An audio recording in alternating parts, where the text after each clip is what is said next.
Hey y'all, Janelle here. What it do? Happy February 11th. It's almost Love Day, so I love you guys for being here.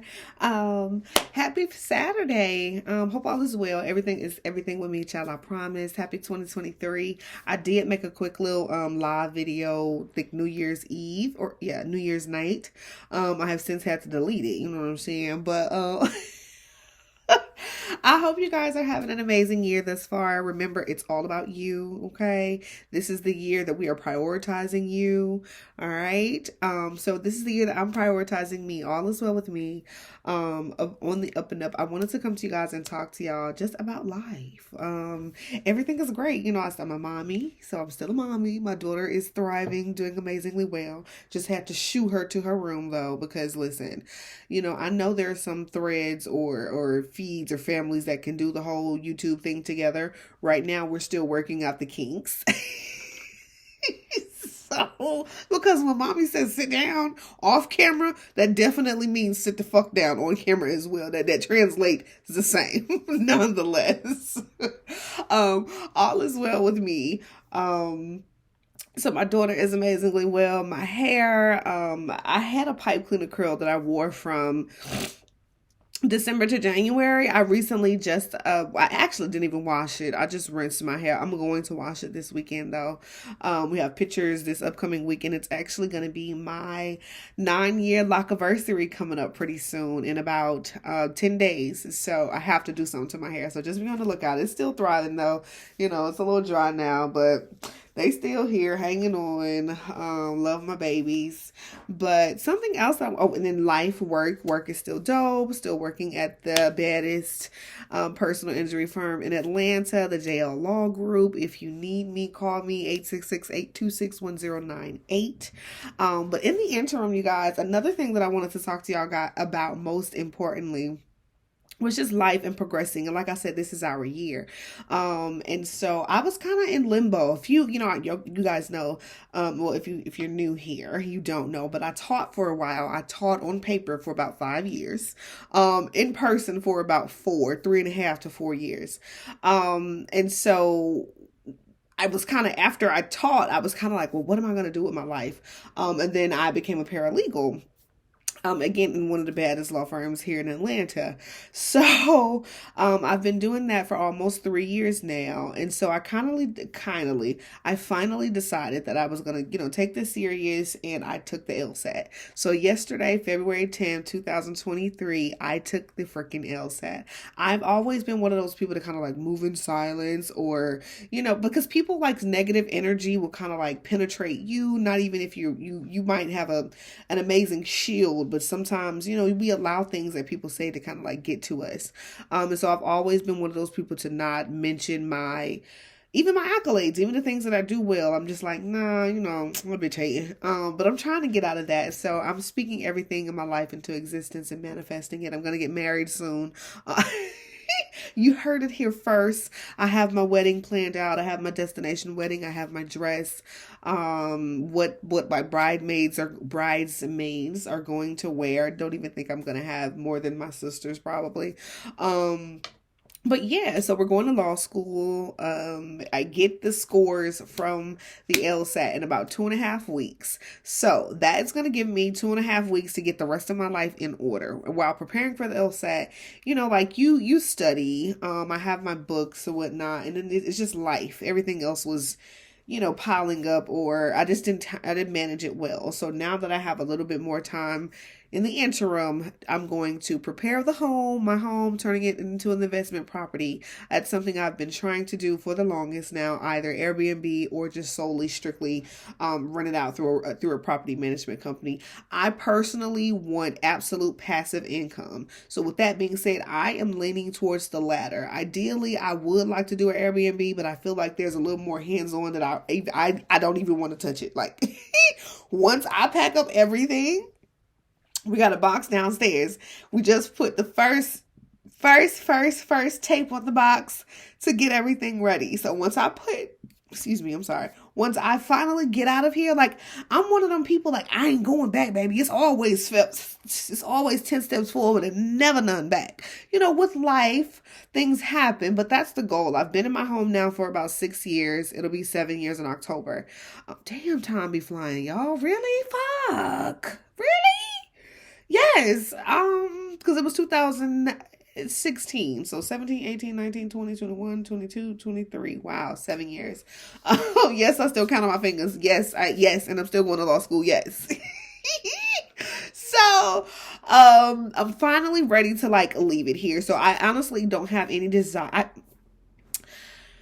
I think obviously it might be a little more cost effective to stay in Atlanta to go to law school. However, if I get scholarships someplace, then I can leave. And my daddy has always stressed to me that Atlanta is going to be there. So, and I just keep thinking like maybe my love isn't in Atlanta. Maybe my husband isn't in Atlanta and I want to move someplace else. So with that being said, I am absolutely okay with leaving here and having a property management company run it for me, let my money be there between the 1st and the 5th every single month via direct deposit, and that's that on that.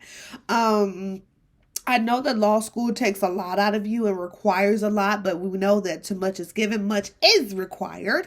And I was an amazing student at the Alabama State University. I enjoyed it.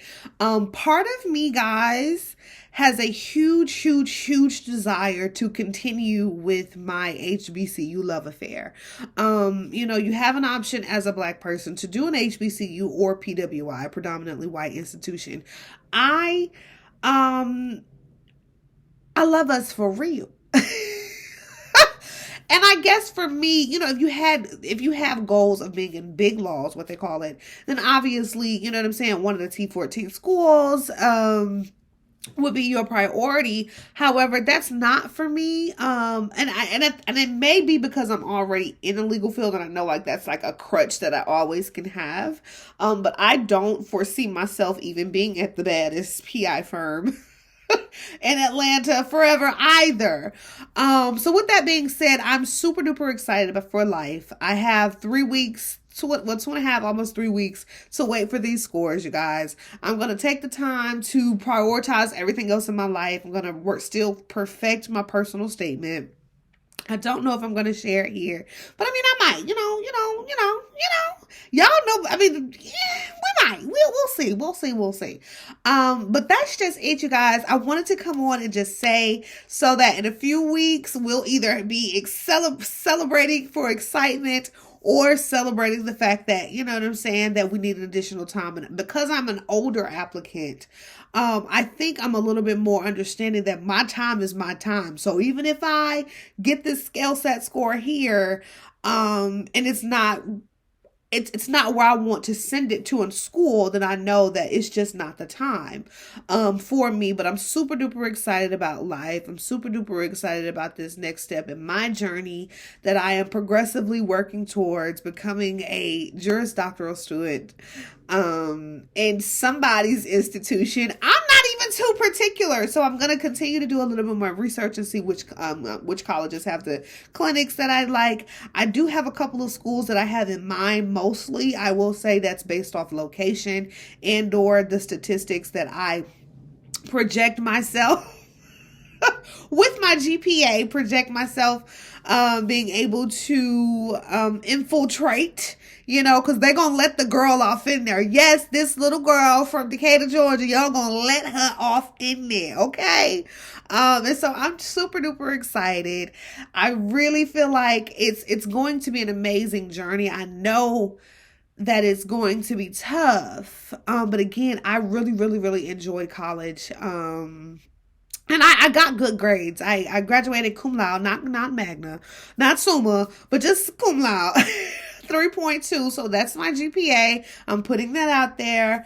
What I will say, what I was talking to my mom about this morning is that, when you're in undergrad, if you're not, I was a first gen, but when you're in undergrad, sometimes I think the goal is just to finish, and we can stop there. However, there's not enough stress and emphasis on the fact that this is a continuation of your, like, you need to make sure that you keep your grades up, because you don't know if you're going to apply to grad school. You don't know if you're going to apply to law school or whatever it is, a doctoral program. And so I went to Alabama State University. I got my 3.2.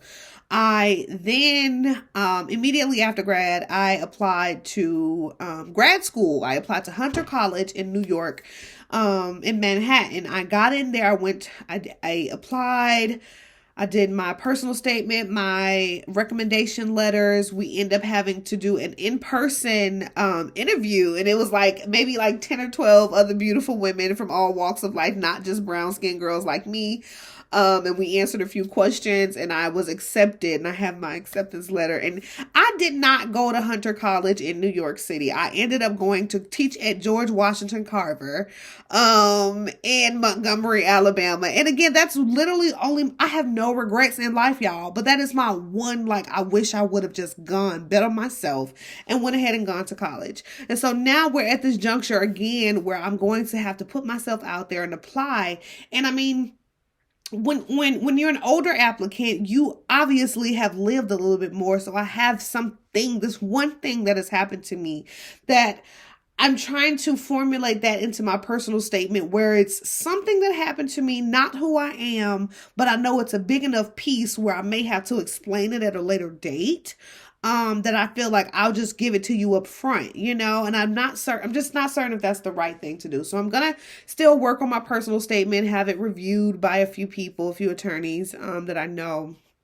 But I just said all this to say, I was having a conversation with my sister as well, just about like progressing. I have a cousin now, we're the same age. He's going back to nursing school. Like, I hear so many people that are in their 60s and 70s, and they said they did this for 10 years and that for 5 years, and they did this for 20 years. And like, these people have lived. And that's what I want to do. When I'm 80 and 90 years old, I want to say that I gave it all up. I laid it all out on the line, baby. Everything that I wanted, I went for. Everything that I wanted to do, I did. I just want to when I'm old and frail, I want to know that I lived every single dream that I dreamt for myself. Because what happens to a dream deferred, baby? Does it? Okay, let me stop. Okay, shout out to Langston Hughes. It is February, so I really could go in, but I ain't gonna do that. But I'm super duper excited.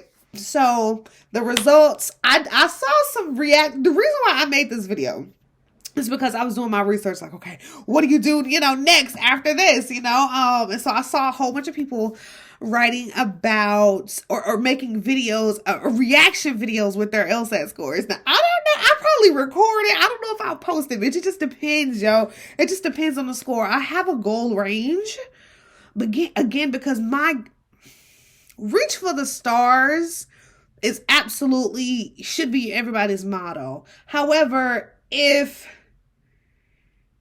you know that there's a surface before the stars that you feel like you could still thrive and be amazing at, and that's what your goal is, who's anybody to say that that's your star? So I have a set goal in mind. It's not a 170. That would be amazing, but my goal isn't 170. Real shit. Like, like, I literally have a job, a family, a daughter, like, life, a little bit. Like, yes, that's a goal, to get an amazing score. 170 would be amazing. And then I would take this 3.2 and that 170 and book it. Do you hear me? First thing up out of Georgia. Do you hear me? I'm on a midnight train out of Georgia. Shout out to Gladys, right? But I'm excited. So I can't wait. I just said all this to say here that you guys are going to be my accountability partners. I may go live after I post this, because I just want to do like some housey shit and I don't have time. I literally just have my MacBook, and my phone, and I don't want to have a whole bunch of YouTube videos on my phone, and I don't have space on my phone to take pictures in real life. So yeah, I'll probably go live because I want to show you guys just preparing the house. Like, we're going to help each other be accountable this year. I need to also start working out. I got a whole bunch of workout clothes and don't be using them. So we're just gonna get our lives right this year. You know, I'm gonna move. Oh, said all that to say, once I get all the, I was supposed to get this shit out here for the longest time, y'all. So once I finally get all of my stuff out, I'm gonna move in Mom Dukes for a while until we get an offer of which law school we're gonna go to, have the house already set, have a tenant already here. So this is not something that's on my plate that I'm stressing about my mortgage and whom's gonna pay it.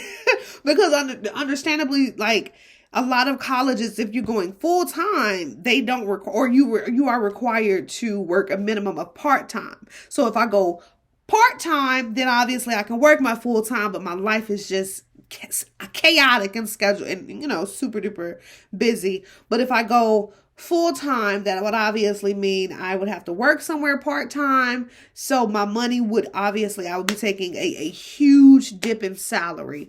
And I just got to just got to the money, but it's all good because it'll be a little sacrifice so that we can make even more money on the back end, right? So that's the thing. And again, I'm saying all this to say that we can all get to whatever goals that we have. If you have dreams, you just have to, like, and even if something happens in your life, that is something that happened to you. That's not who you are. You have to be able to pick yourself up, not die, live. Okay, and like just carry on, push through, boo. I know you can do it. Look at you. I know you can do it. I know you can do it with grace too, and cute outerwear, and cute shapewear, and cute panties, bitch. I know you can do it with a good bra. What? It ain't nothing a woman can't do with a good bra. You get them titties up, nice. Ooh. All right, I'm gonna go because. I love you guys. In a few weeks, we'll have the results. Let's go live and clean up and purge and pack and all that jazz. And I'm going to let my baby come back in here because she's probably in her room pouting right now. I love you guys. We'll talk soon. Mwah.